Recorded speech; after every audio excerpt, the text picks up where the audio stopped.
Le 17 octobre 1943, Jésus dit : « Je veux t'expliquer ce qu'est le purgatoire et en quoi il consiste. Et c'est moi qui te l'explique en une forme qui va choquer beaucoup de personnes qui se croient les dépositaires de la connaissance de l'au-delà et qui ne le sont pas. Les âmes plongées dans ces flammes ne souffrent que pour l'amour. Non indignes de posséder la lumière, mais pas tout à fait dignes d'entrer tout de suite au royaume de la lumière, au moment où ils se présentent devant Dieu, ces esprits sont investis de la lumière. C'est une brève béatitude anticipée qui les assure de leur salut et leur donne la connaissance de ce que sera leur éternité et la pleine conscience de ce qu'ils ont fait à l'âme, la frustrant d'années de bienheureuse possession de Dieu. Plongés ensuite dans le lieu de purgation, ils sont assaillis par les flammes expiatrices. Ceux qui parlent du purgatoire disent la vérité en ceci, mais là où ils se trompent, c'est dans le fait de vouloir appliquer divers noms à ces flammes. Elles sont un incendie d'amour. Elles purifient en enflammant les âmes d'amour. Elles donnent l'amour, car lorsque l'âme est parvenue en elle à cet amour auquel elle n'était pas parvenue sur terre, elle en est délivrée et se joint à l'amour au ciel. Cela te paraît différent de la doctrine connue, n'est-ce pas? Mais réfléchis. Que veut le Dieu unique et trine pour les âmes qu'il a créées? Le bien. Quel sentiment celui qui veut le bien pour la créature a-t-il pour elle? Des sentiments d'amour. Quels sont le premier et le deuxième commandement, les deux plus importants, ceux dont j'ai dit qu'il n'y en avait pas de plus grands et qu'en eux résidait la clé pour atteindre la vie éternelle? Les commandements d'amour. Tu aimeras Dieu de toutes tes forces. Tu aimeras ton prochain comme toi-même. Que vous ai-je dit d'innombrables fois par la bouche de mes prophètes et des saints? Que la charité est la plus grande des absolutions. La charité consume les fautes et les faiblesses de l'être humain, car celui qui aime vit en Dieu, et, vivant en Dieu, pêche peu, et s'il pêche, il se repent aussitôt, et pour celui qui se repent, il y a le pardon du Très-Haut. À quoi les âmes manquèrent-elles? À l'amour. Si elles avaient beaucoup aimé, elles auraient commis peu de fautes, et des fautes légères, reliées à votre faiblesse et à votre imperfection. Mais elles n'auraient jamais atteint l'obstination consciente dans le péché, même véniel. Elles se seraient efforcées de ne pas affliger leur amour, et, voyant leur bonne volonté, l'amour les aurait absoutes, même des fautes vénielles commises. Comment répare-t-on une faute, même sur terre? En l'expiant, et dès qu'on le peut, par le moyen dont on l'a commise. Celui qui a fait du tort, en restituant ce qu'il a pris de force. Celui qui a calomnié, en rétractant la calomnie, et ainsi de suite. Or, si la pauvre justice humaine l'exige, la sainte justice de Dieu ne l'exigera-t-elle pas? Et quels moyens Dieu utilisera-t-il pour obtenir réparation? Lui-même, c'est-à-dire l'amour, et en exigeant de l'amour. Ce Dieu que vous avez offensé, qui vous aime paternellement et qui veut s'unir à ses créatures, vous amène à obtenir cette union à travers lui-même.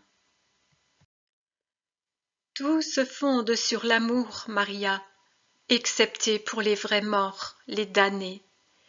Pour ces morts est mort l'amour aussi. Mais pour les trois royaumes, c'est l'amour qui est le moteur. Pour le plus pesant, la terre. Pour celui où est aboli le poids de la matière, mais non de l'âme grevée par le péché, le purgatoire. Et enfin, pour celui où les habitants partagent avec leur Père la nature spirituelle qui les affranchit de toute charge.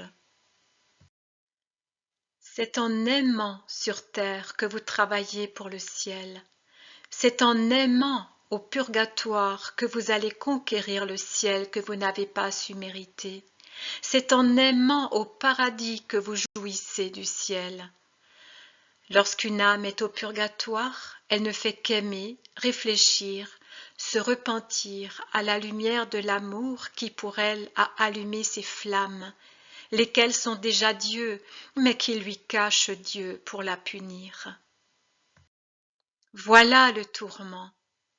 L'âme se souvient de la vision de Dieu qu'elle a eue dans son jugement particulier. Elle apporte avec elle ce souvenir, et puisque le fait d'avoir même seulement entrevu Dieu est une joie qui dépasse toute chose créée, l'âme a hâte d'éprouver cette joie de nouveau. Ce souvenir de Dieu et ce rayon de lumière qui l'a investie lorsqu'elle a comparu devant Dieu font en sorte que l'âme voit la véritable nature de ses manquements envers son bien, et le fait de voir, allié à la pensée qu'à cause de ses manquements, elle s'est volontairement interdit la possession du ciel et l'union avec Dieu pendant des années ou des siècles, constitue sa peine purgative. C'est l'amour, avec la certitude d'avoir offensé l'amour, qui est le tourment des âmes du purgatoire. Plus une âme a mal agi dans sa vie, et plus elle est aveuglée par des cataractes spirituelles qui lui rendent plus difficile d'atteindre à ce parfait repentir d'amour qui est le premier coefficient de sa purgation et de son entrée au royaume de Dieu. Plus une âme l'a opprimée par le péché, et plus l'amour est alourdi, ralenti dans sa vie. Au fur et à mesure qu'elle se purifie par le pouvoir de l'amour, sa résurrection à l'amour s'accélère, et par conséquent, sa conquête de l'amour, laquelle se complète au moment où l'expiation finie et la perfection de l'amour atteinte, l'âme est admise dans la cité de Dieu. Il faut prier beaucoup pour que ces âmes, qui souffrent pour atteindre la joie, atteignent rapidement l'amour parfait qui les absout et les unit à moi. Vos prières, vos intentions sont autant d'augmentation du feu d'amour. Elles augmentent l'ardeur. Mais, ô bienheureux tourment, les capacités d'aimer augmentent aussi. Elles accélèrent le processus de purgation. Elles élèvent à des niveaux toujours plus élevés les âmes plongées dans ce feu. Elles les mènent au seuil de la lumière. Elles ouvrent enfin les portes de la lumière et introduisent l'âme au ciel. À chacune de ces opérations, provoquées par votre charité envers ceux qui vous ont précédé dans la seconde vie, correspond un sursaut de charité pour vous. Charité de Dieu, qui vous remercie de pourvoir à ses enfants qui souffrent. Charité des âmes souffrantes, qui vous remercie de vous prodiguer pour les introduire dans la joie de Dieu. Vos êtres chers ne vous aiment jamais autant qu'après la mort, parce que leur amour baigne désormais dans la lumière de Dieu, et à cette lumière, ils comprennent combien vous les aimez et combien ils auraient dû vous aimer. Ils ne peuvent plus vous dire des mots qui invoquent votre pardon et communiquent l'amour. Mais ils me les disent pour vous, et je vous les apporte, ces mots de vos morts qui maintenant vous voient et vous aiment comme il se doit. Je vous les apporte avec leur demande d'amour et leur bénédiction, valable dès le purgatoire, car elle est déjà imprégnée de la charité enflammée qui les brûle et les purifie. Et puis, parfaitement valable du moment où, libérés, ils viendront à votre rencontre au seuil de la vie, ou se réuniront à vous en elle, si vous les avez précédés au royaume d'amour. Fie-toi à moi, Maria. Je travaille pour toi et pour tes êtres les plus chers. Élève ton esprit. Je viens pour te donner la joie. Fais-moi confiance.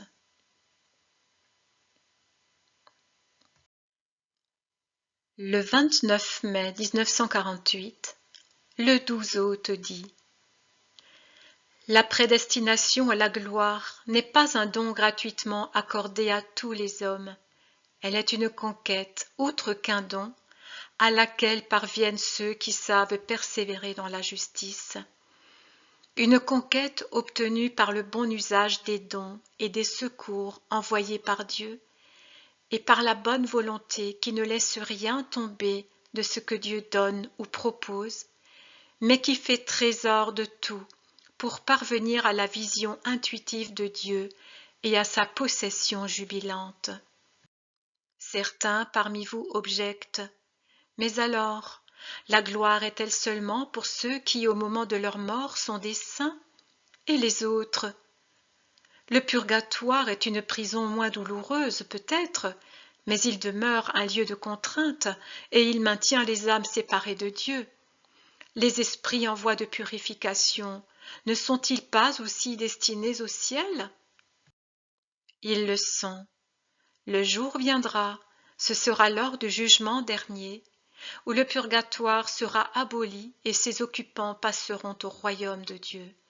Les limbes, eux aussi, disparaîtront, car le Rédempteur a racheté tous les hommes qui suivent la justice pour honorer le Dieu de leur foi et pour s'approcher de lui tel qu'ils le connaissent de toute leur force. Mais qu'il sera long pour eux le chemin de l'exil après leur vie terrestre, qu'il sera long aussi pour ceux qui, bien que catholiques, font le strict minimum pour garder allumée la flamme de leur amour, se contentant de faire à peine le nécessaire pour ne pas mourir en état de péché mortel. Quelle différence entre ces derniers, sauvés plus que par leurs mérites, par les mérites infinis du Sauveur, par l'intercession de Marie, par les trésors de la communion des saints, les prières et les sacrifices des justes, et ceux qui auront voulu la gloire non par égoïsme, mais par amour de Dieu